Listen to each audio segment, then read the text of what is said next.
ថ្ងៃនេះចាយមកចែករំលែកពីបទពិសោធន៍ដែលចាយរកលុយតាម Facebook ជូនពុកម៉ែបងប្អូនកូនក្មួយស្ដាប់លេងចាប់ផ្ដើមឡើងចាយលេង Facebook គឺដើម្បីងាយស្រួលក្នុងការតាក់ទងឪពុកម្ដាយដែលនៅស្រុកខ្មែរអញ្ចឹងណាដោយសារតែយើងទេតាម Messenger អីគឺយើងអត់អស់លុយទេ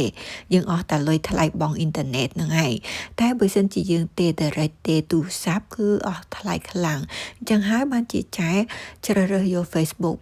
ហើយក៏តែងតែផុសរូបសេគូជារឿយការសេគូនៅតូចឬមួយក៏ចាយទៅណាមកណែញ៉ាំអីអញ្ចឹងណា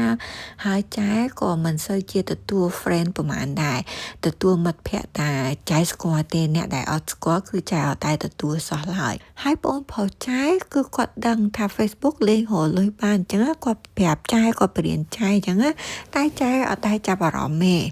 ទេចាយចាប់អារម្មណ៍លេងទៅធម្មតាហើយគាត់តែងតែនិយាយរឿយប្រាប់ចាយតែសារតែគាត់ឃើញថាចាយជាមនុស្សម្នាក់ដែលជួយចិត្តដើរលេងសប្បាយគាត់ចង់ឲ្យចាយធ្វើជាវីដេអូដើម្បីចែករំលែកបទពិសោធន៍ខ្លួនឯងទៅកន្លែងណាកន្លែងណីឬមួយទៅញ៉ាំអីឆ្ងាញ់តែធ្វើនេះធ្វើនោះអញ្ចឹងណាពេលតែគាត់និយាយយូរទៅដូចថងចាប់អារម្មណ៍ដែរគាត់ថាអញ្ចឹងបង្កើត page ចាយអត់ចេះទេគឺគាត់បង្កើតឲ្យទាំងអស់គាត់ក៏បង្កើត page ឲ្យចាយ2គឺចាយធីរីនៅអូស្ត្រាលីមែលប៊ន1និងមែលប៊ន2អញ្ចឹងណាចាយព្យាយាមផុសរហូតតតែចាយបានគ្រប់គោលការណ៍ដើម្បីទទួលបានលុយពី Facebook ដែលគេហៅថាលុយធ្លាក់ពីលើមេឃតែសម្រាប់ចាយវិញលុយអស់ហ្នឹងមិនមែនបានធ្លាក់ពីលើមេឃទេចាយខំប្រឹងណាស់ចំណាយពេលវេលាថតវីដេអូកាត់តវីដេអូហើយនៅបញ្ចូលសំឡេងតម្រាំតែបានមកកម្មសិទ្ធិហ្នឹងមកគឺមិនស្រួលទេចំណាយទាំងពេលវេលាកម្លាំងកាយកម្លាំងចិត្តគិតថាធ្វើមិនថតវីដេអូមិននិយាយមិននិយាយថាសពគ្រប់បែបយ៉ាងអស់ហើយលុយដែលបានមកពី Facebook មួយខែ20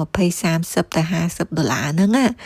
សប្បាយចិត្តជាងទៅធ្វើការ1ម៉ោងគេឲ្យ$20 30ហ្នឹងទៀតបាទពេលយូរទៅចាយក៏លេងរវល់ព្រោះអីវាមិនបានពាន់ដូចគេផុសទេ